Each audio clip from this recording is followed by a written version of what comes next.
In other news, more than 400 people have been so far convicted in a sweeping crackdown in Belarus following mass protests against President Alexander Lukashenko's regime last year, according to prosecutors.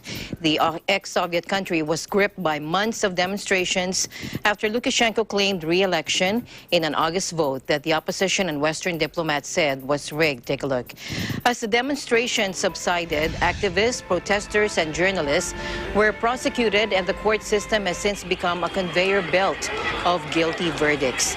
To date, prosecutors have sent 468 criminal cases to courts against 631 people in connection with participation in illegal mass events and protests that grossly violate public order, the Prosecutor General's office said in a statement. The suspects had publicly insulted, threatened, and used violence against law enforcement officials and damaged private property, according to the statement.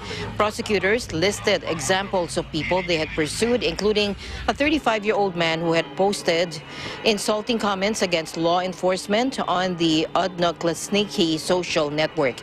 The highest sentence handed out was 10 years. Last month, 16-year-old Mikitsita Salataru, who suffers from epilepsy, was sentenced to 5 years in juvenile prison for participating in mass riots. Lukashenko, who has ruled Belarus with an iron fist since 1994, has said that he withstood a color revolution directed by the West, a reference to revolts that broke out in the early 2000s, often in post-Soviet countries.